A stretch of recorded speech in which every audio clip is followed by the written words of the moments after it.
I don't want history to repeat itself. I do not want to be a single dad. And I certainly don't want my children to have a life without a mother or a father. Prince William has appointed Jason North, a former royal aide who accused Meghan Markle of bullying. He's appointed this dude as the CEO of his green charity. This looks like an unequivocal message to Prince Harry and Meghan Markle from Prince William. William just made the move that changes everything. 27 years of brotherhood, over. Harry's royal future, demolished. Behind closed palace doors, secret meetings are happening right now where senior royals are planning to strip Harry and Meghan of every title, every privilege, every connection to the crown. This isn't about family drama anymore. This is William protecting his future kingdom from what he sees as traitors. And the nuclear option he's considering? It includes Harry's children too. No going back, no second chances. The royal war is about to get absolutely brutal. So we go back to May 19, 2018, St. George's Chapel. Millions watching worldwide. Everyone thought they were witnessing this beautiful, groundbreaking moment where American Hollywood meets British royalty. But what most people missed was the exact second everything started to fall apart. Meghan and Harry walked right past Queen Elizabeth, right past her. No curtsy, no acknowledgement, nothing. And trust me, this wasn't some innocent oversight. These people rehearse everything. Every step, every gesture. Every bow gets practiced until it's perfect. You know how to curtsy, right? And I just thought it was a joke. Now, most people watching probably didn't even notice.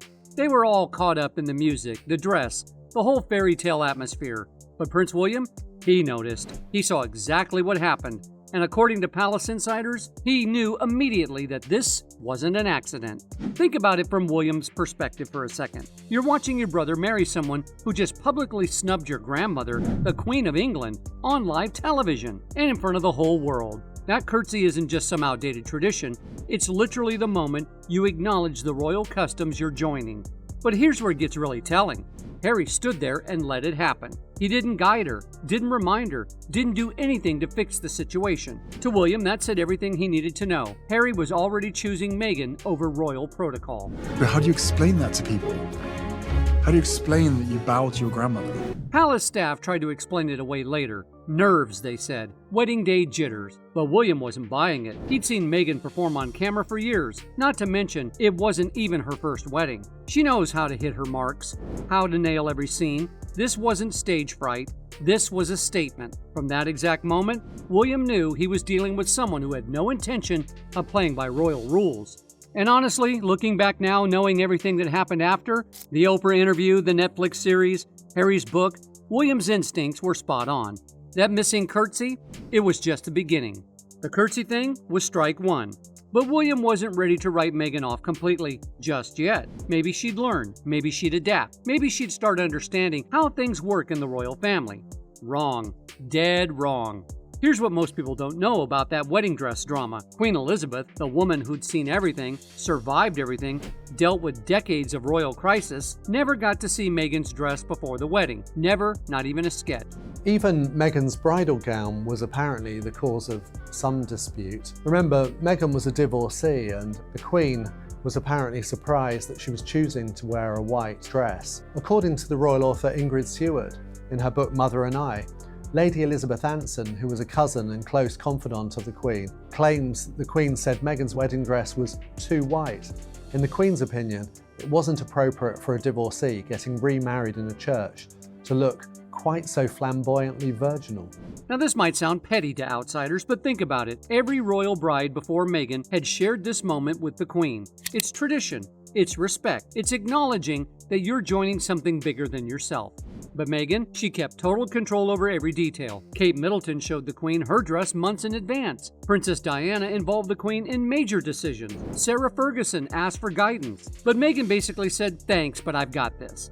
And William watched all of this happening. He saw the pattern forming. First the curtsy, then the dress. Then little things started adding up. Staff complaints about Meghan being difficult. Reports of her making Kate cry over flower girl dresses. Demands for special treatment that other royals never asked for. But here's where William really lost it. Harry was enabling all of this. Every time Meghan pushed boundaries, Harry backed her up. Every time she clashed with staff, Harry took her side. Every time the family tried to offer guidance, Harry defended her choices. Then came the big stuff. The Oprah Interview, where they basically accused the family of R-ism. The Netflix series that aired private family moments, Harry's book Spare, that revealed intimate conversations and made William look terrible. Harry, by doing the Oprah Winfrey Show and pressing that racist button, which actually never existed. A racist button. Yeah, well, that's fair phrasing, isn't it? I mean, he accused them of racism. He accused the royal family of racism. I know the royal family. I've worked with them for 21 years. I know that the Queen's greatest achievement in her lifetime was her Commonwealth of Countries. William realized he wasn't just dealing with Meghan anymore. Harry had become part of the problem. Every revelation, every interview, every tell-all moment was Harry choosing their new life over his family. And you know what? William was done making excuses for both of them. This wasn't about adjustment periods or cultural differences anymore. This was about two people who actively chose to damage the royal family William would one day inherit. From his perspective, they declared war on everything he stood for. Here's where things get absolutely serious. William isn't just angry anymore, he's strategic. And when future kings start making strategic decisions, people's entire lives change overnight. Word from palace insiders is that there's been a private meeting planned, not some casual family dinner. We're talking about a proper, formal gathering at a secluded estate. King Charles, Queen Camilla, William, and Catherine. No listening in, no official records, just the core decision makers of the monarchy having the conversation that could change everything. And Harry's name is front and center on the agenda. William apparently wants a clean break, not half measures, not we'll see how things go. He wants Harry and Meghan's titles completely stripped. Duke and Duchess of Sussex, gone. HRH status, revoked. Any connection to the royal family, severed. Imagine you're real royalty, right? You're real royalty, and you have to bow down to this like ex-duchess who traipses around a kitchen doing flower arrangements on Netflix. That's like bowing down to one of the Kardashians. You know what I'm saying? Like, I don't want to bow down to Meghan Markle as her royal highness. Y'all left the royal family. For Prince Harry to come in with all of these demands, it shows you that they're both delusional. But here's the really nuclear part. William reportedly wants this to extend to Harry and Meghan's children too. Archie and Lilibet currently have rights to HRH titles when William becomes king. William wants to make sure that never happens. Now, Catherine is apparently the one voice in the room that's urging caution. She's not defending Harry and Meghan, don't get that twisted. She's worried about William. She knows her husband, and she knows that once he makes this decision, there's no going back. Catherine's supposedly asking questions like, what if Harry genuinely wants to reconcile someday? What if we regret closing this door permanently? What does this do to the monarchy's image if we look ruthless? But William's response is apparently pretty simple. We tried. For years, we tried. They chose their path. And honestly, William has a point. This isn't emotional revenge. This is damage control. Every time Harry and Meghan do something controversial, the headlines read, Duke and Duchess of Sussex. Their royal title gives weight to every criticism, every reveal, every attack on the family. On the official royal website, Archie and Lilibet are not Prince and Princess Archie and Lilibet yet. I think the reason that they are Master Archie and Miss Lilibet still is because a formal decision hasn't been taken yet. From William's perspective, keeping those titles active is like handing your enemies weapons to use against you. Harry and Meghan want to live independently, fine, but they can't have it both ways. They can't trash the royal family while still benefiting from its prestige. The meeting hasn't happened yet, but when it does, don't expect any public announcements right away. These decisions get made quietly, then implemented slowly. But once William decides, Harry's royal life is officially over. Here's what William figured out that took the rest of us way too long to understand. You can't just welcome Harry back anymore. You don't get Harry alone. You get the whole package. And that package includes Meghan, the kids, their Netflix contracts, their book deals, and every single person with a camera following them around.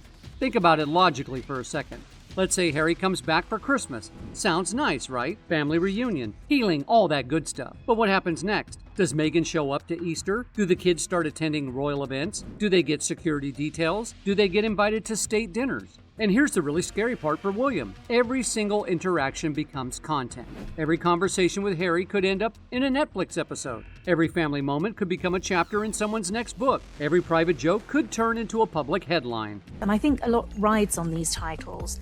Are we going to see this eagerly anticipated autobiography of Harry's? Are there going to be more interviews essentially trashing the royal family? The matter of titles created an absolute storm. William learned this the hard way when Harry's book came out and suddenly everyone knew about their private fight after Philip's funeral. William probably thought that this was family business. Harry thought it was book material. So from William's perspective, letting Harry back in isn't just risky, it's royal prestige's death sentence. Because you're not just dealing with Harry's feelings, you're dealing with Meghan's influence, their financial obligations to media companies, and their proven track record of monetizing royal access. And let's be real here, Meghan has never shown any interest in coming back to royal life. She left Britain, built a new life in California, and seems pretty happy with the whole setup. So any reconciliation with Harry would have to work around her schedule, her comfort level, and her business interests.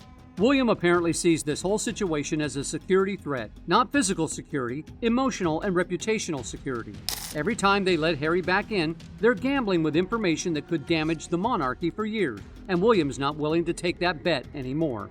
Now here's where things get complicated because Catherine is stuck in the middle of this whole mess, and honestly, we feel bad for her. She's watching her husband basically write off his brother forever, and part of her understands why. She's lived through all the drama. She was there for the Oprah interview aftermath. She dealt with Meghan's accusations about making her cry. She watched Harry's book drag William through the mud, so it's not like she's naive about what happened.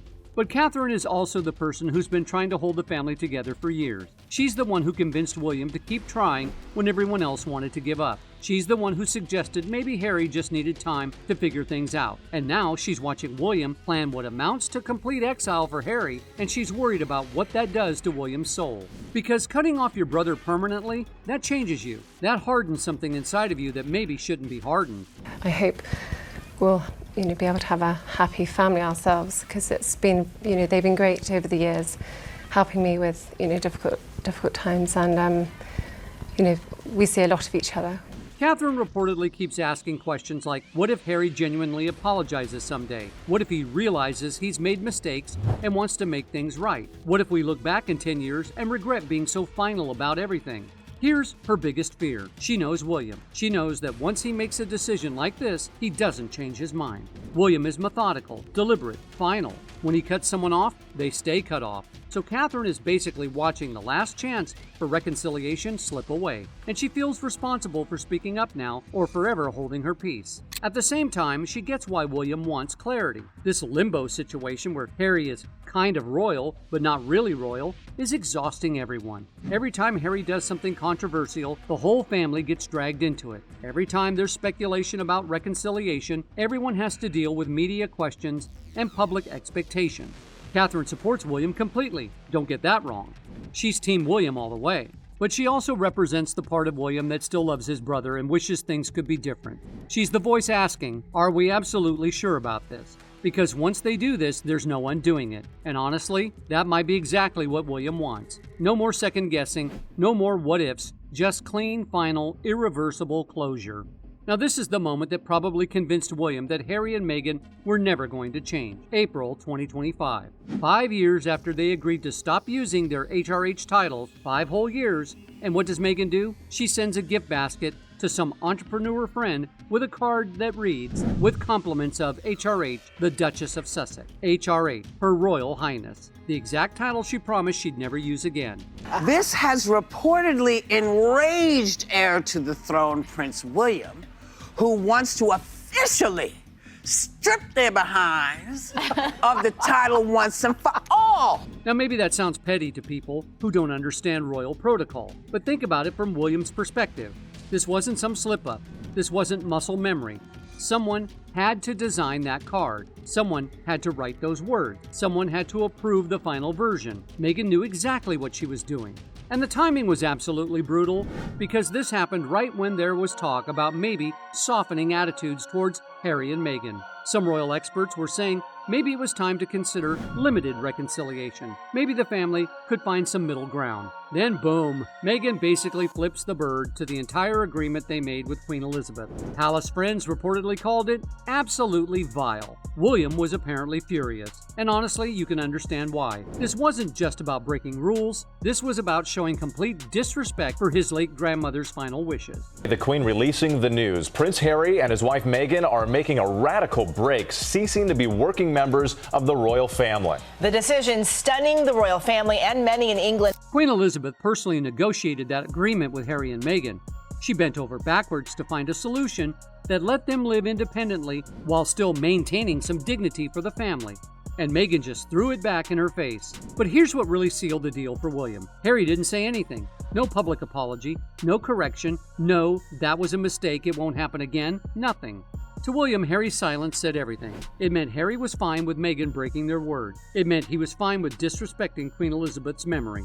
It meant he was fine with making the whole family look like fools. And that's apparently when William decided enough was enough. If Harry and Meghan wanted to keep those titles so badly that they'd break agreements to use them, then William would make sure they lost them permanently. The HRH controversy wasn't just bad PR, it was proof that Harry and Meghan would never honor any agreement they made with the royal family. And William doesn't negotiate with people he can't trust. And here's the thing that probably sealed Harry's fate more than anything else. He literally took his father's government to court. Think about that for a second. Harry sued the British government, his father's government, over security arrangements. May 2025 Court of Appeal, Harry's lawyers arguing that he deserved taxpayer-funded police protection whenever he visited the UK. Not asking nicely, not negotiating, suing, and he lost. Spectacularly. Prince Harry has lost a high court challenge against the UK government over the level of security protection he receives when he's in the country. A London judge said that the decision to provide security to Harry on a case-by-case basis was not unlawful, irrational, or unjustified. Judge Jeffrey Voss basically told Harry that his sense of grievance didn't translate into a legal argument. Translation: your feelings don't matter in court, Your Royal Highness.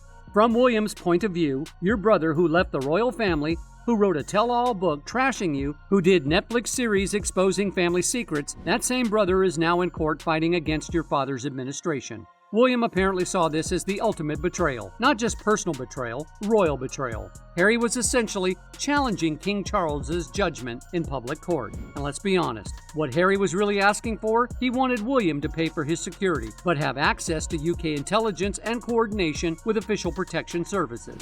Basically, he wanted all the benefits of being royal without any of the responsibilities. The court said no. The public said no. And William's team apparently said, "We told you so."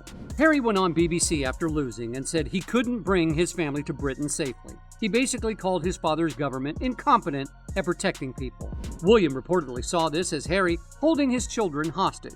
"I can't visit unless you give me what I want." From William's point of view, that's emotional blackmail, using Archie and Lilibet as leverage. I don't want history to repeat itself. I do not want to be a single dad. And I certainly don't want my children to have a life without a mother or a father. And then, this is almost funny if it wasn't so tragic. Harry shows up in London anyway, September 2025. Well Child Awards. No special security arrangements, no taxpayer protection, just regular private security like any other celebrity.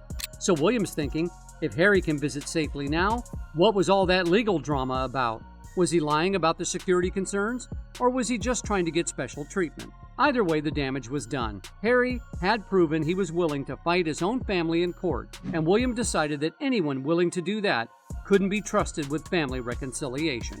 So here we are, 27 years of brotherhood, decades of shared memories, years of trying to make it work, all coming to an end because William finally realized something crucial. Some bridges are too damaged to rebuild. Harry and Meghan chose their path when they walked away. Now William is choosing his.